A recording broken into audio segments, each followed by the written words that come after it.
دوسرا، ہمارے گھروں کی بد نظمیوں کی وجہ سے ہماری زندگیاں پریشان ہو گئی، بے مزہ ہو گئی۔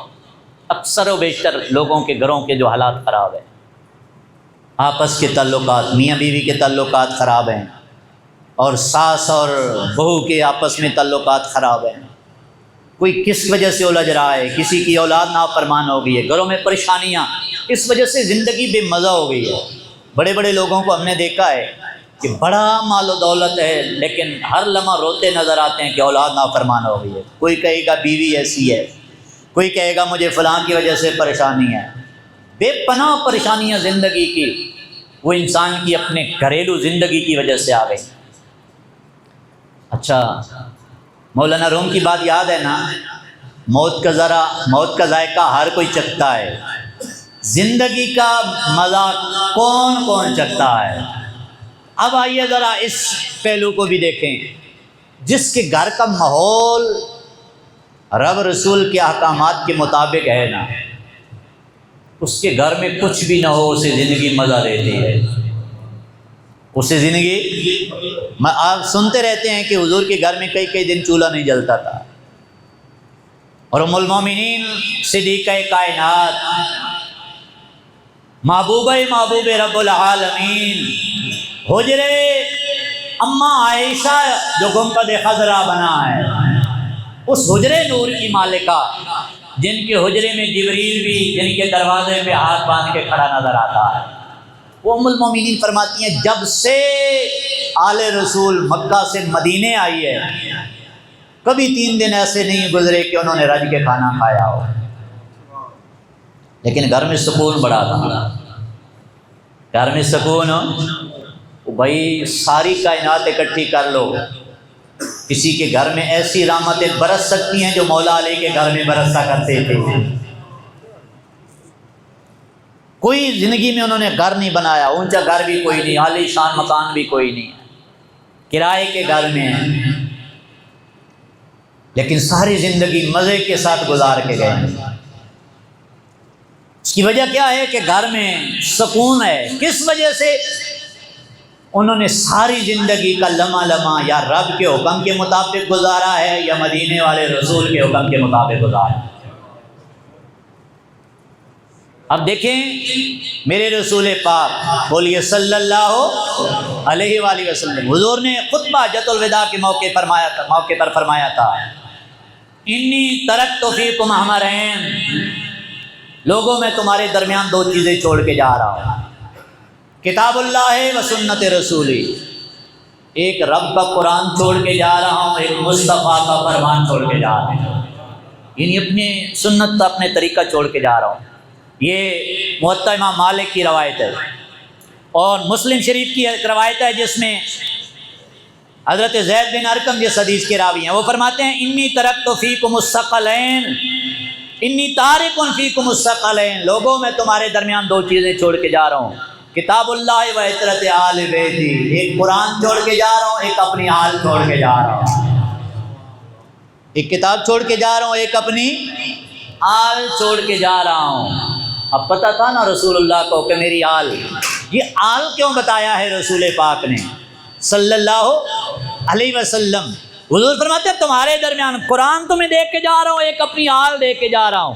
پتہ تھا مدینے والے آقا کو کہ میری آل کا لمحہ لمحہ مصطفیٰ جان عالم کے طریقے کے مطابق گزرے گا، اور جس نے پریکٹیکل دیکھنا ہو نا کہ حضور کی زندگی مبارک کیسی تھی، وہ رسول اللہ کے گھرانے کو دیکھ لے گا۔ اس لیے حضور نے فرمایا 2 چیزیں، لن تضلوا ما تمسکتم بہما، میرے آقا نے فرمایا جب تک ان دونوں کو تھام کے رکھو گے کبھی گمراہ نہیں ہوگے، جب تک تھام کے رکھو گے گمراہ نہیں ہوگے، جب تک تھام کے رکھو گے گمراہ نہیں ہوگے۔ اور اس کا موضوع کے مطابق ترجمہ کر لیں تو پھر یہ بنتا ہے اگر ان کو ساتھ جوڑ کے رہو گے تو زندگی مزے سے گزرے گی، چھوڑ دے گو تو زندگی پریشان ہو جائے گی۔ ہم نے چھوڑا ہے تو بے پریشان ہو گئے، نہ ہمارا قرآن کے ساتھ تعلق رہا ہے۔ وہ معزز تھے زمانے میں مسلمان ہو کر، اور تم خار ہو یہ تارک قرآن ہو کر۔ ہم کیوں رسوا ہو گئے ہیں، کیوں پریشان ہو گئے ہیں زندگیاں، کہ ہمارا تعلق قرآن سے بھی دور ہو گیا ہے۔ اور حضور کی آل آج بھی جیلوں میں پڑی ہے. آج بھی کتنے سید بادشاہ ہیں جو جیلوں میں ہیں. کیا جرم ہے ان کا؟ 2 مہینے سید زادیوں کو اغوا کیا گیا. اسی معاشرے کی بات کر رہا ہوں. تو حضور نے فرمایا تھا ان کو چھوڑ دے گے تو پھر پریشان ہو جاؤ گے، رسوا ہو جاؤ گے. ہم نے چھوڑا ہے تو حال دیکھ لو، سب کچھ ہو کر پریشان ہے. تو بہرحال پیچھے پلٹتے ہیں. دوسرا سبب کیا ہے؟ زندگی اس کی مزے کی گزرے گی جس کے گھر کا ماحول رسول اللہ کے گھر کی طرح ہوگا. اور رسول اللہ صلی اللہ تعالیٰ علیہ وسلم کے گھر کا ماحول کیا تھا؟ ہماری زندگیاں کیوں پریشان ہو گئی؟ نہ مرد کو پتہ ہے کہ میں نے زندگی کیسے گزارنی ہے، نہ عورت کو پتہ ہے کہ میں نے شوہر کے ساتھ زندگی کیسے گزارنی ہے. تربیت کیا تھی میرے رسول پاک نے؟ کائنات میں رسول اللہ کی شہزادی جیسی کسی کی بیٹی نہیں ہوگی. ایسا ہے کہ نہیں؟ بھائی سیدہ کائنات جیسی کسی کی بیٹی ہو سکتی ہے؟ نہیں. پر پتہ ہے میرے رسول کی تربیت کیا ہے؟ آپ فرمایا کرتے تھے بیٹی ہمیشہ اپنے شوہر علی کو خوش رکھا کرو، تمہیں عرب کا سردار شوہر دیا ہے، ہمیشہ اسے خوش رکھا کرو. تو پھر ساری زندگی سیدہ کائنات مولا علی شیر خدا کرم اللہ وجہ الکریم کی اطاعت میں کس طرح وقت گزارا ہے؟ پھر زندگی کا مزہ آیا ہے کہ نہیں؟ ہماری زندگی پریشان اس وجہ سے ہو گئی ہے کہ ہمارے گھروں کا ماحول یہود و نصارہ اور اغیار کے طریقوں کے مطابق ہو گیا. ہمارا اٹھنا بیٹھنا، ہمارا کھانا پینا، 2 بہن بھائی ایک پلیٹ میں کھانے لگے تو اعلان ہو جاتا ہے خبردار اکٹھا نہ کھانا، جراثیم لگ جائیں گے. ایک گلاس میں پانی نہ پینے، 4 بندے ہوں گے تو سب کے گلاس علیحدہ علیحدہ پڑے ہوں گے. جبکہ میرے رسول نے فرمایا تھا مومن کے جھوٹے میں شفا ہے. اب انگریز کی مانیں یا رسول اللہ کی مانیں؟ ہم نے انگریزوں کی مانی ہے، رسول اللہ کی چھوڑ دی ہے. اور میرے آقا مولا صلی اللہ علیہ وسلم، ہم گھروں میں جب جاتے ہیں نا، مرد حضرات ناراض نہیں ہونا، تو ہمارا او شملہ کہاں پہ ہوتا ہے؟ ہم گھر میں ایسے جاتے ہیں جیسے کوئی وزیر اعظم صاحب آ گئے ہیں، اور گھر میں بیٹھ کے چارپائی پہ بیڈ پہ پھر جناب آرڈر چلا رہے ہوتے ہیں، کھانا لاؤ میں بہت تھکا ہوا ہوں، کھانا بھی پورا کھایا نہیں تو آرڈر ہو جاتا ہے چائے بناؤ، ابھی چائے کمپلیٹ نہیں ہوئی تو میرے لیے سوٹ استری کرو. بھائی احساس کرو، وہ بھی تو انسان ہے نا. دیکھا پوچھا ہے اس نے بھی کھانا کھایا ہے کہ نہیں صبح کی جو لگی ہوئی ہے.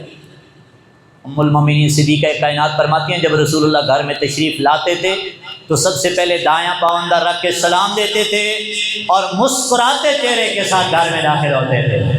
اب مجھے بتاؤ جب چہرہ یار مسکراتا ہوگا، اذا کان تبسم فی البیت فی اللیل اضاء البیت، ام المومنین فرماتی ہیں جب اندھیری رات میں بھی نبیوں کا تاجدار جب ہمارے حجرے میں پاؤں رکھتے اور جب حضور مسکراتے تھے تو اندھیرا کمرہ بھی روشنی سے جگمگا جایا کرتا تھا. اذا کان تبسم فی البیت فی اللیل، اندھیری رات میں حضور جب مسکراتے تھے گھر میں آ کر، اضاء البیت تو سارا گھر مسکرانے لگ جایا کرتا. ہمارے گھر میں اندھیرے کیوں آ گئے ہیں؟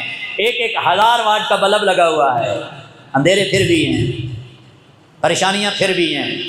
وجہ یہ ہے کہ ہماری زندگی اغیار کو طریقوں کے مطابق ہو. سکون نہیں ہے نا. سکون نہ ہو تو روشنیوں میں بھی نہیں آتا، اور سکون ہو تو پھر چراغ نہ بھی جلے تو راحت آیا کرتی ہے، مزہ آیا کرتا ہے. سبحان اللہ، یہ حضور کی زندگی کی کیفیات ہے. ایسی کر کے گزارو تو صحیح، دیکھو زندگی کا مزہ آتا ہے. اب دیکھیں میرا ایک شکوہ ماؤں بہنوں بیٹیوں سے، چلو یہ بات تو آپ دھیان سے سنیں گی بھی صحیح اور جلدی بتائیں گے بھی صحیح. کیا آج نا کچھ عرصے کے لیے یہ آپ اکثر دیکھتے رہتے ہیں، آپ موازنہ کریں کہ بچوں کا زیادہ پیار نانکوں سے کیوں ہوتا ہے، دادکوں سے کم ہوتا ہے. بہت ساری وجوہات ہوں گی. ایک وجہ پتہ ہے کیا ہے؟ ایک سب سے بڑی وجہ یہ ہے کہ بچے زندگی کا زیادہ حصہ نا وہ ماں کے ساتھ گزارتے ہیں. باپ تو بیچارہ سارے زندگی کماتے ہوئے گزر جاتی ہے گھر سے باہر، وہ تو آتا ہے شام کو تھکا ہوا، تو اولاد کے ساتھ تو اس کا ٹائم بڑا کم گزرتا ہے. اولاد زیادہ وقت ماں کے ساتھ گزارتی ہے نا، تو وہ ماں جب بھی بیٹھے گی یا ماموں کی بات کرے گی یا نانا جان کی بات کرے گی. دادی دادا چاچا چاچی پھوپھی یہ تو اس کی زندگی میں ہے ہی کوئی نہیں نا. اور پھر ذہنوں میں ایک زہر ساری زندگی بھرتے رہتی ہیں مائیں کہ تمہارا باپ اس نے تمہیں کیا دیا ہے، وہ تو ساری زندگی باہر گزر گئی ہے، میں نے خون نچوڑ کے پسینے کی کمائی تمہیں دی ہے. اس بچے کے ذہن میں اپنے باپ کی نفرت بھی ڈال دی جاتی ہے۔ اور ہم دیکھتے ہیں بہت سارا آپ نے بھی موازنہ کیا ہوگا کہ جو حضرات مرد حضرات باہر دنیا میں رہتے ہیں، جب کافی عرصے کے بعد گھر میں پلٹ کے آتے ہیں تو بہت سارے گھرانے ایسے ہیں کہ جو اولاد انہی باپ کی نہیں بنتی جنہوں نے ساری زندگی دیار غیر میں گزاری ہے۔ پھر وہ جو حال ان کا ہوتا ہے آپ کے سامنے ہے۔ وجہ کیا ہے کہ اس کی ماں نے ان کے ذہنوں میں باپ کی نفرت ڈال دی ہے۔ ابھی آج کے جناب قربانی کا آج کا دن بھی لمحے باقی ہیں۔ آپ نے ذکر خلیل بھی سنا ہے، آپ کو یہ بھی آپ نے سنی ہے داستان کہ دودھ پیتے بیٹے کو جناب ابراہیم خلیل اللہ نے اپنی بیگم حضرت ہاجرہ کے ساتھ پہاڑ میں جا کے چھوڑ آئے تھے، اور کم سے کم 10-12 سال کے بعد ملاقات ہوتی ہے۔ مجھے بتاؤ اس ماں نے کتنا پیار ڈالا تھا جناب اسماعیل کے دل میں اپنے باپ خلیل اللہ کا، کہ باپ گردے پہ چھری بھی رکھنے کو تیار ہے تو بیٹا چھری کٹوانے کے لیے بھی تیار ہو گیا ہے۔ یہ تربیت کس نے کی تھی؟ یہ ماں کی تربیت تھی نا۔ ماں نے یہ نہیں کہا کہ بیٹا تمہارا باپ تو ہمیں اس جنگل میں چھوڑ گیا ہے، خبردار اس باپ کا نہ بننا۔ نانا ہاجرہ نے 10-12 سال میں موتی پروئے ہیں تربیت کے، یہ انہی کی تربیت تھی۔ فیضان نظر تھا یا کہ مکتب کی کرامت۔ کون سی سکول میں پڑھا تھا جناب اسماعیل؟ سکھائی کس نے اسماعیل کو آداب فرزندی؟ ہمارے گھروں کے ماحول اغیار کے طریقوں کے مطابق ہوئے ہیں۔ ہماری ماں کی تربیت میں آج وہ سیدہ کائنات والی تربیت نہیں ہے۔ وہ مائیں کہاں سے ڈھونڈ کے لائیں؟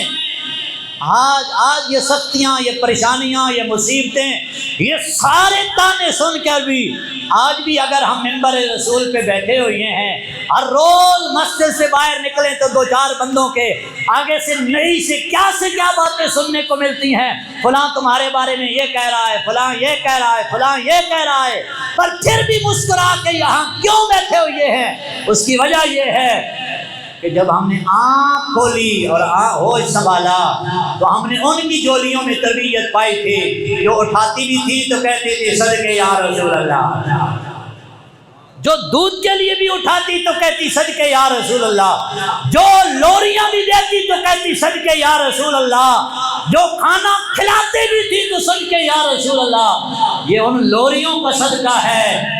آج تک ساری پریشانیاں سن کر بھی آج بھی در مصطفیٰ کو چھوڑنے کے لیے تیار نہیں۔ صدقے یا رسول اللہ مانا کیا ہے؟ قربان ہو جاؤں رسول اللہ پر۔ اس لیے زندگی کا مزہ لینا چاہتے ہو تو پھر مزہ یہی ہے کہ اپنے گھر کا ماحول آمنہ کے لال جیسا ہونا چاہیے، پھر دیکھنا گھر میں جنت کا ماحول بنتا ہے کہ سبحان اللہ۔ بات سمجھ آ گئی ہے؟ سبحان اللہ کہہ